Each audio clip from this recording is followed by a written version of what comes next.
دیکھیں جی، جو جنازے سے متعلق جتنی چیزیں ہیں، خصوصاً میت کو جو دفنانے کے ساتھ ریلیٹڈ ہیں، اس میں اکثر جو ہمارے معاشرے کے اندر، سب کانٹیننٹ کے اندر رسومات ہیں، یہ بدعات ہیں۔ کچھ چیزیں سنت بھی ہیں لیکن زیادہ تر بدعات ہیں۔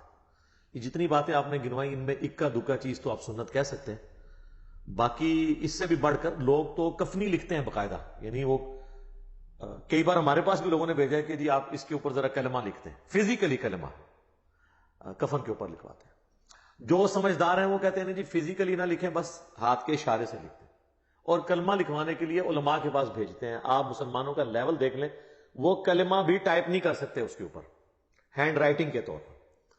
اسی طریقے سے بعض لوگ حج اور عمرے کے لیے جب مکہ شریف جاتے ہیں، وہاں سے زمزم کے اندر بھگو کے لے آتے ہیں کفن کو۔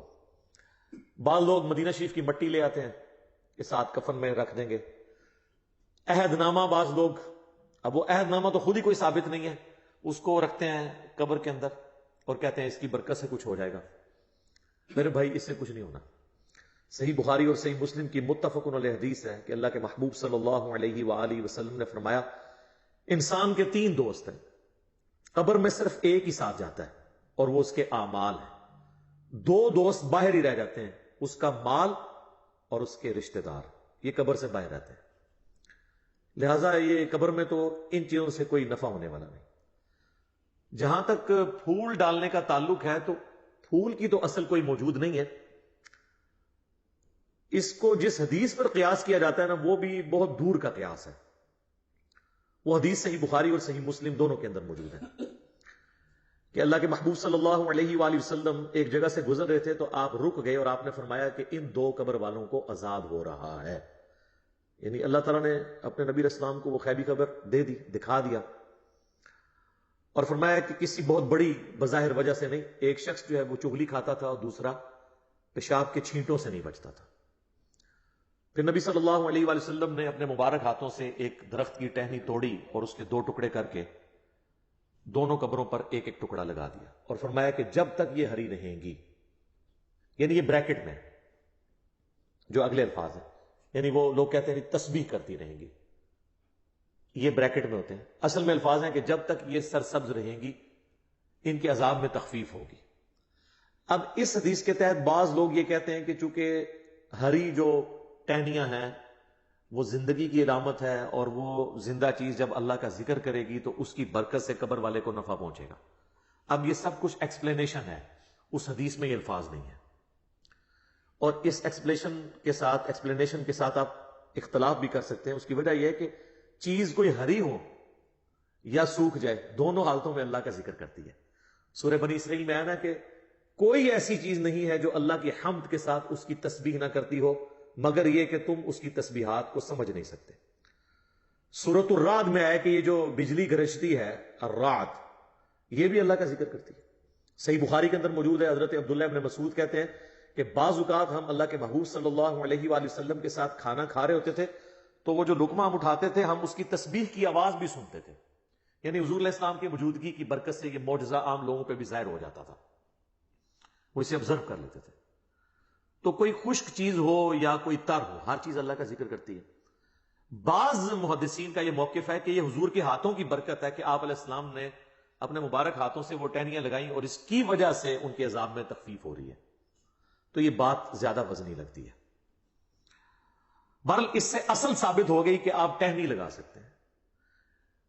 پھول ڈالنا یہ تو فضول خرچی ہے، کیونکہ وہ تو آپ نے خرید کے ڈالنے ہیں، اور پھر آپ کے وہ کام بھی نہیں آنا ہے۔ ٹہنی تو پھر بھی جو آپ تشریح کرتے ہیں کہ جب تک ہری رہیں گی وہ تو ہری رہیں گی، پھول تو کچھ عرصے کے بعد ویسے ہی خشک ہو جانے ہیں، آپ کا مقصد پورا نہیں ہوگا، تو ٹہنی ہی لگائیں، اتنی دور کا قیاس نہ کریں۔ اور پھر پھولوں میں ایک رسپیکٹ والا معاملہ بھی آ جاتا ہے، اور اسلام میں قبروں کی یہ والی رسپیکٹ نہیں ہے کہ لوگ جو ہے وہ اس کی اس قسم کی رسپیکٹ کریں۔ ویسے تو ہر مسلمان کی قبر کی رسپیکٹ ہے، صحیح مسلم میں حدیث ہے کہ کوئی کسی مسلمان کی قبر پہ بیٹھے اس سے بہتر ہے کہ انگاروں پہ بیٹھ جائے، یعنی قبر کی آپ توہین نہیں کر سکتے، وہ اپنی جگہ ہے، لیکن اس طرح کی رسپیکٹ بھی نہیں کر سکتے کہ معاملات اتنے آگے چلے جائیں۔ اور عموماً جو قبروں کے اوپر چادریں چڑھائی جاتی ہیں یا یہ پھول ڈالے جاتے ہیں، وہ اس قسم کی رسپیکٹ ہے، اور اس طرح کی رسپیکٹ تو نبی علیہ السلام نے اپنی قبر کے بارے میں فرمایا۔ مسند احمد میں حدیث ہے، اللہم لا تجعل قبری وثنا یعبد، اللہ میری قبر کو ایسا بت نہ بننے دینا کہ لوگ اس کی پرستش شروع کر دیں۔ بخاری مسلم دونوں میں حدیث ہے. اما عائشہ کہتی ہیں کہ نبی علیہ السلام کی بیماری کے دن چل رہے تھے, آخری وقت آپ کا قریب تھا, اور آپ بار بار اپنے چہرے مبارک سے چادر ہٹاتے تھے تکلیف کی وجہ سے, اور کہتے تھے لعن اللہ الیہود والنصارى اتخذوا قبور انبیائہم مساجد, اللہ کی لعنت ہو یہود و نصارہ پر, انہوں نے اپنے نبیوں کی قبروں کو سجدہ گاہ بنا لیا تھا. اور اما عائشہ کہتی ہیں حضور یہ اس لیے بات کر رہے تھے کہ آپ ہمیں ڈرا رہے تھے کہ آپ کی قبر کے ساتھ یہ کچھ نہ کیا جائے. اور آگے اما عائشہ کے الفاظ ہیں بخاری مسلم میں کہ اگر ہمیں یہ خطرہ نہ ہوتا کہ لوگ رسول اللہ کی قبر پہ سجدے شروع کر دیں گے تو ہم بھی زائرین کی زیارت کے لیے اس قبر مبارک کو اوپن چھوڑ دیتے, لیکن ہم ڈر رہے تھے. تو اس طرح کی رسپیکٹ نہ ہو کہ جس میں معاملات بہت آگے چلے جائیں. باقی یہ درست ہے کہ آپ ٹہنی لگا سکتے ہیں, اور یہ سنت مبارکہ ہے, اور حضور کی میں تو سمجھتا ہوں ہاتھوں کی برکت ہے. اس کو سپورٹیو حدیث بھی ہے بخاری اور مسلم دونوں میں. ایک حبشی عورت تھی جو مسجد نبوی کی صفائی کرتی تھی, اچانک فوت ہو گئی. صحابہ کرام نے رات کے وقت جنازہ پڑھ کے اسے دفنا دیا. نبی علیہ السلام نے کچھ دنوں کے بعد پوچھا کہ وہ عورت کدھر ہے, تو بتایا گیا یا رسول اللہ وہ تو فوت ہو گئی تھی. آپ نے فرمایا تم نے مجھے کیوں نہیں بتایا, میں بھی اس کا جنازہ پڑھتا. پھر آپ نے فرمایا مجھے اس کی قبر پہ لے جاؤ. حضور علیہ السلام قبر پہ لے گئے. حضور علیہ السلام کو صحابہ تو سمجھ رہے تھے کہ یہ تو عام سی عورت ہے, اس کی کیا امپورٹنس ہوگی, لیکن حضور علیہ السلام کے لیے تو جو دین کی خدمت کرنے والے لوگ ہیں ان کی امپورٹنس زیادہ ہے, چاہے وہ کچھ بھی ہو دنیاوی سٹیٹس کے اعتبار سے. پھر نبی علیہ السلام نے اس کی قبر پہ جا کے جنازہ پڑھا, اور جب آپ واپس پلٹے تو یہ حدیث بخاری مسلم دونوں میں, مسلم کے آگے الفاظ ہیں, آپ نے فرمایا یہ قبریں اندھیروں میں ڈوبی ہوئی تھی, اللہ نے میرے جنازہ پڑھنے کی برکت سے انہیں نور سے بھر دیا ہے. تو اس سے یہ بھی پتہ چلا کہ وہ کافروں کی قبریں نہیں تھی, کیونکہ کافر کو مرنے کے بعد نفع نہیں قبر میں پہنچ سکتا, مسلمانوں کی قبریں تھیں. اب میں صحابہ نہیں کہتا, آپ لوگ گستاخی کا فتویٰ لگا دیں گے. اس زمانے کے جو بریلوی دیوبندی اہل حدیث ہوتے تھے ان کی قبریں تھیں. یہی مجھے کہنا پڑے گا مجبوراً, ٹھیک ہے, حضور کے زمانے کے. تو آپ علیہ السلام کی دعا کی برکت سے یہ معاملہ اس طرح کا ہو گیا. تو یہ ٹھیک ہے, آپ قبر پہ جا کے بھی جنازہ پڑھیں. اور دیکھیں آٹومیٹکلی اللہ تعالیٰ نے میت کو نفع پہنچانے کے لیے یہ پھولوں والا کام کرنے کی ضرورت نہیں, کئی اور طریقے رکھتی ہیں. صحیح بخاری اور مسلم دونوں میں حدیث موجود ہے کہ ایک مسلمان کے دوسرے مسلمان پہ 5 حق ہیں, 5 حقوق ہیں. ان میں سے ایک یہ ہے کہ جب وہ مر جائے تو اس کا جنازہ پڑھے. تو جنازہ پڑھے گا تو اس کے لیے دعا کرے گا اس میں, تو وہ نفع اسے پہنچے گا. تو پھول ڈال کے ضرور نفع پہنچانا ہے. پھر سنن ابی داؤد میں حدیث ہے جب اپنے بھائی کو دفنا چکو تو اس کی قبر پر کھڑے ہو کر دعا کرو, قبر کے اندر جو سوالات ہیں ان کے جوابات میں استقامت کے لیے, یہ بھی اس کے لیے نفع ہے. پھر اس کے بعد بھی جب آپ کبھی قبر پہ جائیں تو صحیح مسلم میں موجود ہے آپ نے قبرستان والوں کے لیے دعا کرنی ہے, السلام علیکم اہل الدیار من المؤمنین والمسلمین وإنا ان شاء اللہ بکم للاحقون نسأل اللہ لنا ولکم العافیہ. اے جو مسلمان مومنین اور مسلمین یہاں پہ جتنے بھی لوگ دفن ہو, تم پر سلامتی ہو. ہم بھی اللہ نے چاہا تو عنقریب تمہارے پاس آنے والے ہیں مر کے.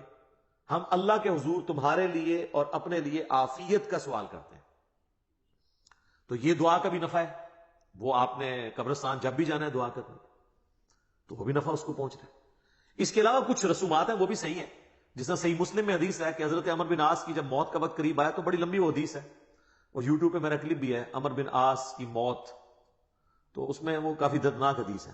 اس کے اینڈ پہ الفاظ ہیں جب میں مر جاؤں تو میری میت کے ساتھ کوئی نوحہ کرنے والی عورت نہیں لے کے جانی ساتھ, نہ کوئی آگ لے کے جانی ہے, اور جب مجھے دفنا چکو تو میری قبر پر پانی چھڑک دینا. تو اس سے پتا چلا کہ قبر پہ پانی چھڑکنا سنت ہے. اور میری قبر پہ اتنی دیر بیٹھے رہنا, یعنی اس کے اوپر نہیں, یعنی مراد اس کے سائڈ پہ, جتنی دیر اونٹ کو نہر کر کے, اونٹ کو نہر کرنے کے بعد اس کا گوشت تقسیم کیا جاتا ہے, یعنی آلموسٹ 2.5-3 گھنٹے, تاکہ میں اپنے قبر کے ساتھ مانوس ہو جاؤں اور سوالات کے جوابات میں مجھے استقامت نصیب ہو. تو قبر پہ بیٹھنا اتنی دیر, تو یہ سنت ہے. یعنی ظاہر ہے سنت اس اعتبار سے ایک صحابی تعلیم کر رہے ہیں.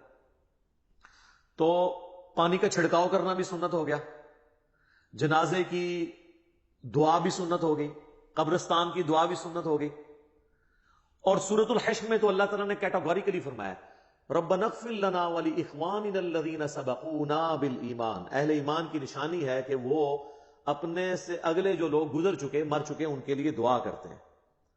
تو وہ تو ہم عام دعاؤں میں بھی ہمارا حصہ ان تک پہنچتا رہتا ہے, وہ ہم نے دعا کرنی ہے ہر صورت میں. باقی اللہ کی مرضی ہے, وہ دعا کو قبول کرے. صحیح مسلم میں حدیث ہے کہ جس مسلمان کے جنازے میں 40 ایسے مسلمان شریک ہو جائیں جو شرک نہ کرتے ہوں تو اللہ تعالیٰ ان کی شفاعت اس مردے کے حق میں قبول کر لے گا. ابھی اللہ کی مرضی ہے قبول کرے یا نہ کرے.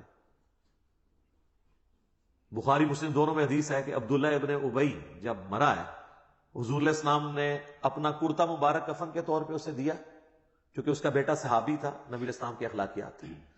اپنے مبارک ہاتھوں سے اسے قبر میں اتارا, جنازہ پڑھایا, اپنا تھوک مبارک اس کے منہ میں ٹپکایا. لیکن اینڈ رزلٹ یہ ہوا کہ سورہ توبہ میں آیات نازل ہوئی کہ آپ 70 دفعہ بھی ان کے لیے مغفرت کی دعا کریں, ہم قبول نہیں کریں گے. اور آندہ نہ تو آپ نے ان کا جنازہ پڑھنا ہے اور نہ کسی کی اس طرح کے بندے کی قبر پہ آپ نے کھڑے ہونا ہے. تو وہ اللہ کی مرضی کسی کو نفع پہنچائے یا نہ پہنچائے, اس طرح دھواں زبردستی کے ساتھ نہیں کر سکتے. بخاری مسلم دونوں میں حدیث ہے نبی علیہ السلام کا ایک غلام تھا مدعم, جو آپ علیہ السلام کہ اونٹ کا کجاوا کیسا کرتا تھا, سفر و حضر میں آپ کو وضو کرواتا تھا, آپ کے ساتھ ایک اٹیچ تھا. جب مر گیا خیبر کے موقع پر ایک نامعلوم تیر اسے لگا, کوئی دشمنوں کی طرف سے تیر آیا تو لگ گیا, وہ شہید ہو گیا. تو صحابہ نے کہا کہ ہم تو اس کو جنت کی بشارت دیتے ہیں, کتنا خوش نصیب ہے یہ. تو نبی علیہ السلام فرمایا تم اس کی جنت کی بات کر رہے ہو اور مجھے اللہ نے دکھایا کہ اس نے مال غنیمت سے صرف ایک چادر چوری کی تھی جو آگ کی اس کے اوپر ڈال دی گئی ہے. اب دیکھیں یعنی اس سے آپ کو پتہ چل گیا صحابہ کرام کو وہ چادر نظر نہیں آئی, تو آپ کے بابوں کو کسی کی آخرت کیسے پتہ چل سکتی ہے؟ کشف القبور اور وہ پتہ نہیں کیا کیا کلیم کرتے ہیں. تو حدیث کے الفاظ ہیں بعض اصحاب نے اگر کوئی ایک رسی بھی یہ سمجھ کے اٹھائی تھی کہ اس کی تو مال غنیمت میں اتنی ورث نہیں ہے, وہ اپنے گھر میں گئے اور واپس لا کے وہ مال غنیمت میں جمع کی کہ کہیں یہ رسی نہ آگ کی بن کے ہمارے اوپر آ جائے. تو اس سے اندازہ کریں کہ نبی علیہ السلام کی صحبت میں رہنے والے اگر کسی شخص سے بھی کوئی معاملہ مس ہینڈل ہوا ہے تو اللہ تعالیٰ نے تو اس کا لحاظ نہیں کیا. آپ لا کہتے ہیں جو کچھ بھی ہیں تیرے محبوب کی امت سے ہیں, جو محبوب کے ساتھ ڈائریکٹ اٹیچ تھے نا ان کو بھی اپنے کیے ہوئے اعمال کا انجام بھگتنا پڑا ہے. باقی اللہ کی مرضی کسی کے حق میں دعا قبول کر لے تو وہ اس قسم کی جو رسومات ہیں وہ دعاؤں کی شکل میں جتنے معاملات ہیں وہ تو ٹھیک ہے. اس طرح قبر کے اوپر چادر ڈالتے ہیں تو یہ تو کوئی ثابت نہیں ہے. صحیح مسلم میں حدیث ہے کہ نبی علیہ السلام کی قبر میں سرخ رنگ کی چادر بچھائی گئی تھی آپ کے جسم مبارک اور مٹی کے درمیان, تاکہ یعنی وہ مٹی نہ لگے جسم مبارک اور کفن کو. تو وہ یہ جو انہوں نے ایک عقیدہ گھڑا ہوا ہے نا المحنت کے اندر, دیوبندیوں نے, بریلوی بھی مانتے ہیں کہ وہ حصہ زمین جو حضور کے ساتھ ٹچ کیے ہوئے ہے, سر کوئی حصہ زمین ٹچ نہیں کیا, بابا بیچ میں سرخ چادر ہے اور اس کے بعد کفن بھی ہے.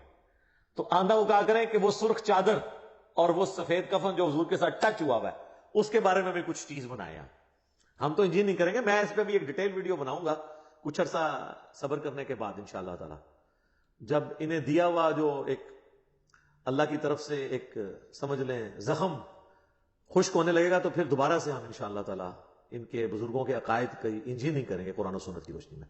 تو قبر کے اندر آپ چٹائی بچھا سکتے ہیں, یعنی اس کو میت کو مٹی سے بچانے کے لیے بالکل درست ہے.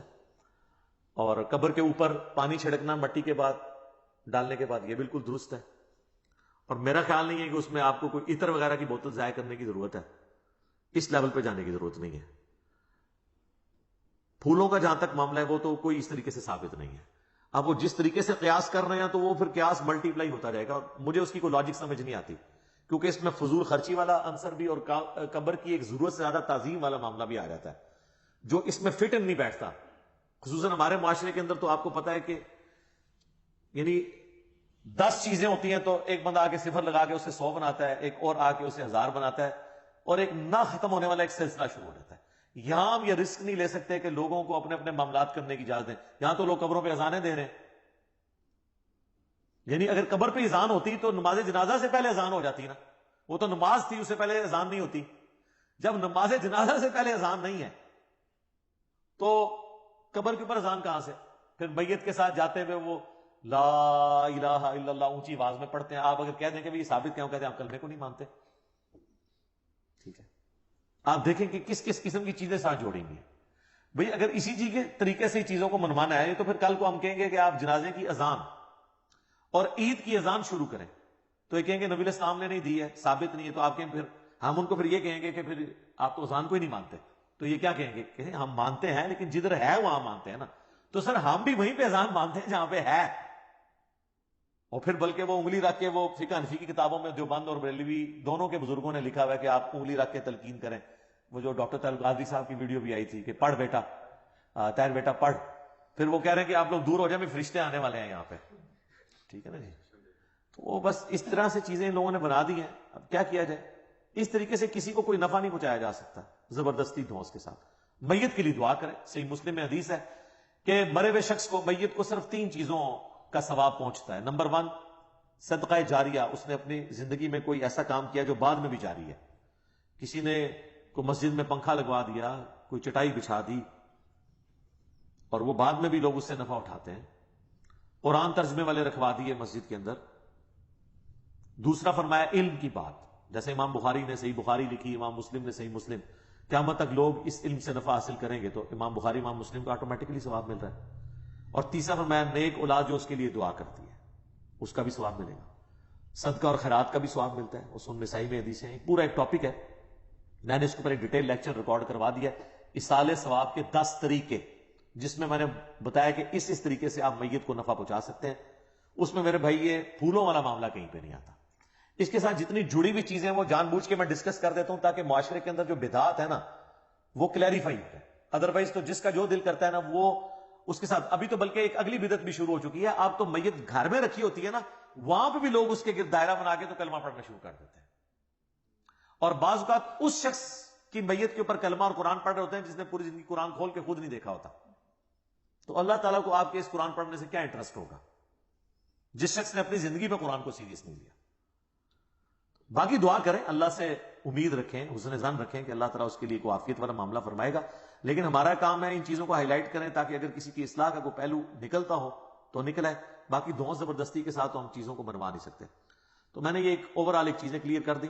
تو اس کا اینڈ ریزلٹ کنکلوژن یہ ہے کہ پھول ڈالنا ثابت نہیں ہے، ٹہنی لگانا ثابت ہے، پانی کا چھڑکاؤ کرنا ثابت ہے قبر کے اوپر، اور قبر پہ کھڑے ہو کے دعا کرنا ثابت ہے، قبرستان جاتے ہوئے دعا کرنا ثابت ہے. تو یہ وہ ساری چیزیں ہیں جو میت کو نفع پہنچانے کے لیے، کیونکہ اینڈ ریزلٹ لوگ یہ سمجھتے ہیں کہ ہم نے اس پھول کے ذریعے اس کو نفع پہنچانا ہے. تو وہ پھر جس طریقے سے نفع بتایا گیا اسی طریقے سے آپ کو پہنچانا ہوگا. ٹھیک ہو گیا جی؟ جزاکم اللہ خیر.